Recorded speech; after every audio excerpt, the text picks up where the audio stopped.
Hello everyone, my name is Rashida. Welcome to Shida Travel Tribe. Here we talk about everything relating to traveling to Africa. We talk about the food, which is my favorite part. Oh my god. We talk about the culture, we talk about the adventures, we talk about the safaris, we talk about the history, everything. So whether you are a seasoned traveler, whether you are a new traveler coming to the continent for the first time, trust me, you're going to enjoy it here. So don't forget to subscribe to this YouTube channel and drop a like as well. So today I'm going to be sharing with you 15 travel tips that you need to know when you're visiting Africa, especially if it's your first time on the continent. Usually a lot of people are very skeptical when they are visiting the continent for the very first time because they do hear a lot of stories about wars and famine and like diseases and all of that. But I'm here to assure you that in as much as there are places in Africa that do have some of these situations that I have mentioned, majority of Africa is still very safe and very beautiful, and you need to be able to open your mind to explore all these wonderful destinations. So stick around and watch the video to the end. Now, the very first thing I recommend everybody to do when they are visiting Africa is open your mind. Do not visit the continent with a prejudice because of stories you've heard or other people's experiences. Africa is just like anywhere else in the world where the experiences could vary. So some people could have good experiences, some people could have bad experiences. It doesn't really matter whether it's Africa or it's Europe or it's Asia. That's just what travel is all about. So you need to be able to open your mind to embrace everything. Travel tip number 2, get a travel insurance. Please get a travel insurance. Many of us, when we're traveling, we travel with the mindset that, oh, nothing is going to happen. I mean, which majority of the time, nothing does happen. But then it's better to be safe than sorry. So I always highly recommend that you travel. So this is not even just relating to Africa. This is everywhere else in the world. When you're traveling, please get a travel insurance for incidences like accidents, lost luggages, missed flights, and all of these things, unexpected things that can pop up whilst, you're traveling. So when you have a travel insurance, at least if it does happen, you know that you are covered. So please get a travel insurance. Travel tip number 3. Please be aware of any vaccinations that is needed to enter any African country. For instance, when you're coming to Ghana, it's mandatory to have a yellow fever vaccination to be able to enter Ghana. So please do your research and then find out what vaccination requirements are needed for you to enter that country. If not, there are times where you could get to the airport, and if you don't have it, they will deny you access to the country. So please do your due diligence and do your research very well. Travel tip number 4, bring an unlocked smartphone. When you travel, you need to have access to the internet because now everything is, connected via the internet. So these are the options. First option, either you buy a data plan package from your local SIM card provider from your country that gives you access to roaming service, so you have access to the internet wherever you are in the world.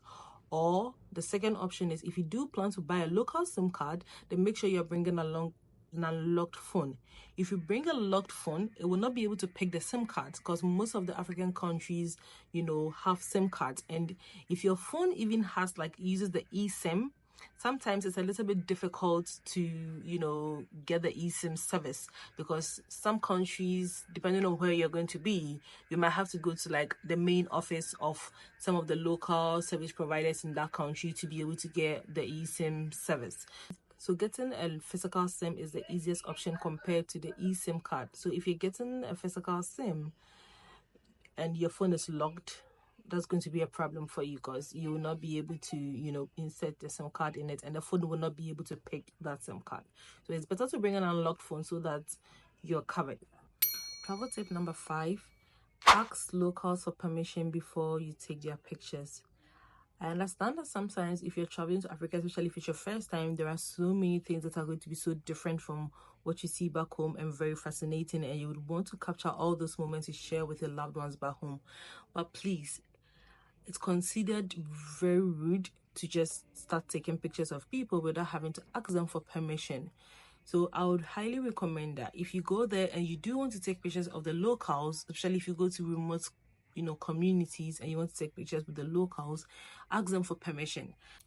Many people are very friendly and would say yes, but then some people too would say yes and they would ask for a tip after the picture. So take note of that. So the bottom line is, if you're going to take pictures of people, please do ask for permission before you take pictures. And sometimes even this applies to certain tour sites, because there are certain tour destinations that you visit that you're not allowed to take pictures of. So please make sure that you always ask before you do so, because sometimes you realize you're taking the pictures and people are looking at you in a very, very weird way. I mean, then you should realize that you're probably doing something wrong. And so usually it's always advisable that if you're not sure of something, you can always ask locals that are around and they will guide you on what to do. But please don't take pictures of the locals without their permission. Please don't do that. Travel tip number 6. Always inform your bank about your travel plan before you leave the country. And this actually happened to me recently when I visited Singapore. I didn't tell my bank I was traveling, and I got there, and after my first transaction where I paid with my card was blocked and I was not able to use my card throughout my trip. Fortunately, I had some cash, so I was able to rely on that to pay for stuff. But then if you do not have cash, trust me, you're going to be very, very, very stranded. So make sure that you always let them know that you are traveling to another country. That way, if there are any transactions, or if they do notice any transactions coming from that area, they are going to know that it's you, because you've already informed them that you're going to be traveling to that particular destination. So please do not joke with this. Travel tip number 7. Cash is king in Africa. And I repeat, cash is king in Africa. Because like a lot of countries, I understand that it's cashless. So if you have a credit card, you go tap, tap, tap, tap, tap, tap, and you keep on tapping away. But in Africa, trust me, if you're going to be relying solely on your credit card, you're going to be stranded at some point. Usually in the main cities, you can get away and you are able to pay with your card at the hotels and the restaurants and all those places. But then the moment you move out of the main cities and you start to visit like the smaller towns and villages, it becomes very difficult, and cash would probably be the best way to pay. Sometimes too, the connectivity problem is a problem. It's a very big issue, and so they might have a POS that you can use to make a purchase, but because the network is very bad, you will not be able to pay. And I mean, there are times where I have traveled and I have learned painfully. Like I saw this really cute souvenirs I wanted to take back home with me, and then I was like, oh, can I pay with a card? They were like, yes. And then they brought a POS, tried to connect, and then they were like, oh, network issues, do you have cash? And unfortunately, I didn't have any cash, so I had to leave my beautiful souvenirs behind. So please, in as much as you can use your card to make payment, try as much as possible to have some cash with you as well, so that at any time, if something like that happens to you as well, you're good to go. Travel tip number 8. Always make sure that you convert your cash into local currencies before you start spending it. Some travelers would insist paying with their home currencies, especially people from the US would want to use the US dollar to pay in foreign countries. And I understand that the USD tends to be like the globally accepted currency, and so usually it's accepted everywhere.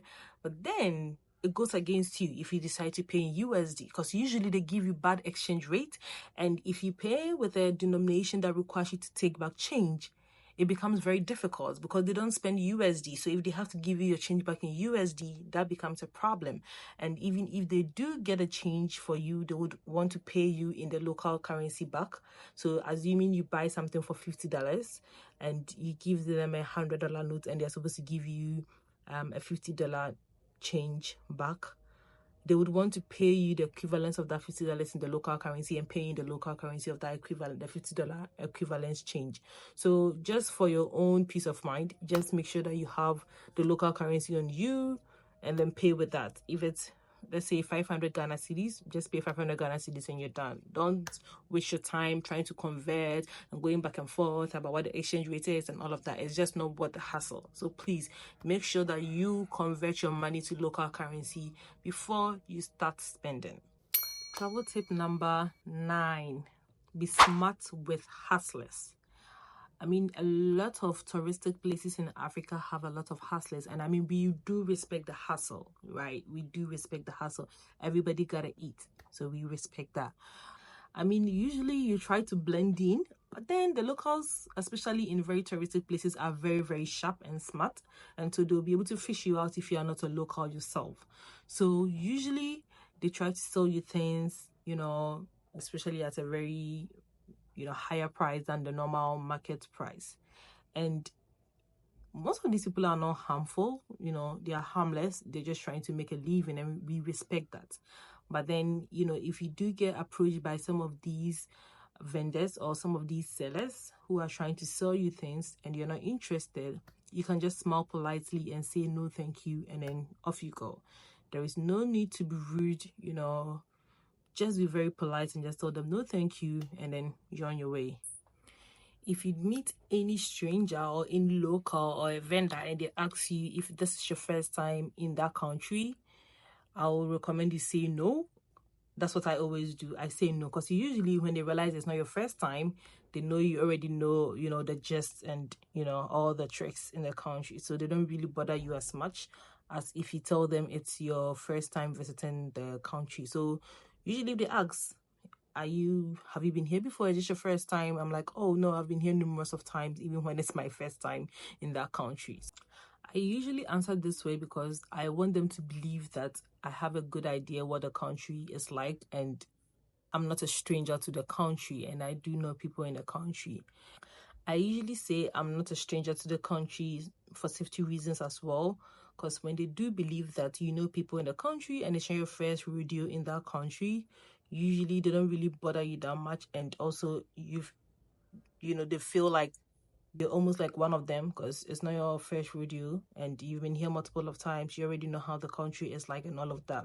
Sometimes if you feel like it's very overwhelming because you might have like multiple people coming at you at the same time trying to push their product on you and all of that, just don't say anything and then walk away. I mean, just smile politely and just walk away. You don't even have to say anything. So keep that in mind. Travel tip number 10. If you find a good driver, hold on to him very tightly. I mean, for me personally, anytime I'm traveling and I get a driver in that country who is very reliable, who is very honest, I use him for my entire trip. If I need to go somewhere, I just call him. He comes, picks me up, and then we go wherever it is that I'm supposed to go.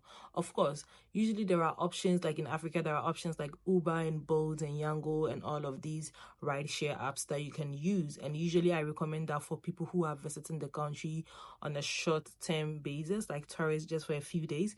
These are some of the best ways of getting around. There are also other public transportations like the buses and all of that, but usually that's so much of a hassle if you're not coming from a country that uses these modes of transportation, and you might find it very difficult to navigate these public buses. Like in Ghana, we call them cho-cho. So if you can use like the Uber app or any other rideshare app that's available in that country, I would recommend that you use that. Now, the reason why I usually prefer to get around with a driver I trust is because, like, sometimes depending on where I'm going to be, it might be and it's late, it might be a little bit difficult to get like a rideshare app. So I can just call this driver and then tell him my location, and then he comes, picks me up, and drops me off at the hotel.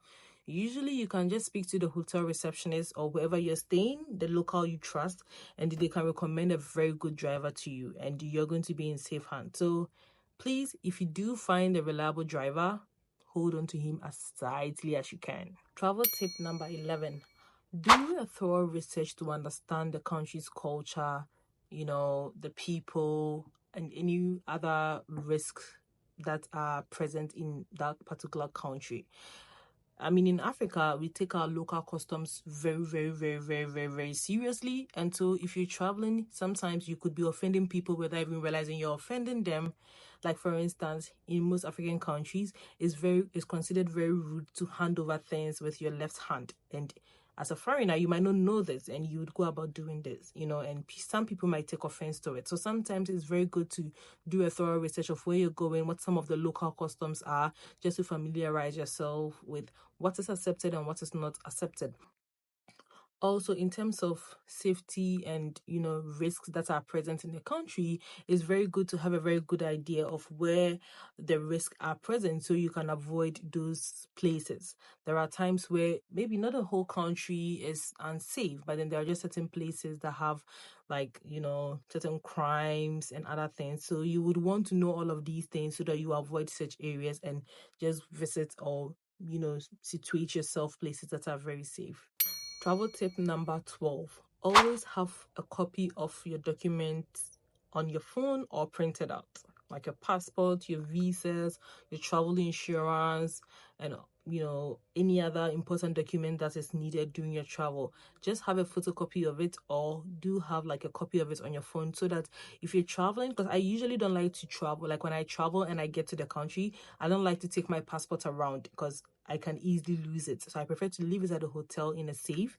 And so I would have a copy of my visa and a copy of my passport on my phone, so that at any point, should I encounter any immigration or security personnel that would ask to see it, I'll be able to still present the copy I have to them. So I would recommend you do something like that as well. I mean, usually you're not stopped to be asked to show your permit and all of that, but then it's always safe to have this on your phone so that in case it happens to you, you can always show it. Travel tip number 13. Avoid wearing any like flashy jewelry or any expensive jewelry to avoid theft, because like in some African countries there is a lot of pickpocketing, and so if you do wear some of these expensive flashy jewelries, you tend to become like a target for theft. So I would always recommend just try to avoid wearing like anything that if you lose, it's going to be like a pain. So wear something very simple, wear something that is cheap, that even if you lose, you will not be that bothered about. If you do travel with them, most hotels also have like a safe in the room, so you can probably just leave them in a safe and then lock it there to keep it safe instead of wearing it. If you're a tourist that is going to be traveling in that country and you're going to be visiting like very busy touristic places, I mean, you could really easily lose it. But maybe if you're there for, let's say, a diplomatic mission or a business and you're going to be in very secured locations, then of course you can go ahead and wear them. But if you're a tourist and you're going to be in a very busy touristic place, I would highly recommend don't travel with it, or even if you do, leave them in the safe at the hotel just to avoid losing it. Travel tip number 14. Beware of certain street foods and water that is present in the country. Of course, a lot of locals probably are eating from these street foods and drinking, some of these street waters. But then you need to understand that where you're coming from and where they're coming from is different. Their system could be used to certain dishes and certain foods and certain, waters, but then your system might not be used to it. And so it will be very easy for you to get a travel diarrhea. If you do want to even try like the street food, I recommend try it from a place that is very, very clean and very sanitary. Or you can always ask certain locals to recommend, very good places to eat if you want to actually eat like a local. If not, you can eat from like, very high-end restaurant. No, not really high-end, but like you can eat from like a restaurant. Restaurants are very different from like the street foods that are present in some of these African countries. So you can eat from a restaurant instead. But if you do want to try street food, which I would really recommend you do, because usually the hidden gems when it comes to food are always in the street food, always eat from places that are very sanitary and always ask like locals to recommend something to you, and make sure that you're eating from very clean, good hot food. And finally, travel tip number 15, share your itinerary with somebody trustworthy. Like anytime I'm traveling, I always share my itinerary with my siblings. That is, if they're not traveling with me, I always share it with somebody that is probably not traveling with me. So I always share it with them. So at any point, they know where I am, what I'm doing. If my plans change, I always make sure to update them on my change in plans, you know, change your route and all of that. I highly recommend, sharing your itinerary with your friends and your loved ones, because by doing this, like they always know where you are, and in case of any emergencies, they will know how to locate you as well, especially if you are traveling solo or visiting very, very remote communities or areas. So thank you very much for sticking it out with me till the end, and this would be the end of this video. If you liked it, please give us a like and subscribe to this YouTube channel. Also, leave any comments you have about this video in the comment section. If there are any other tips you would like to share with other travelers, please feel free to drop them in the comment section. Thank you, and I will see you next time on my next video. Bye.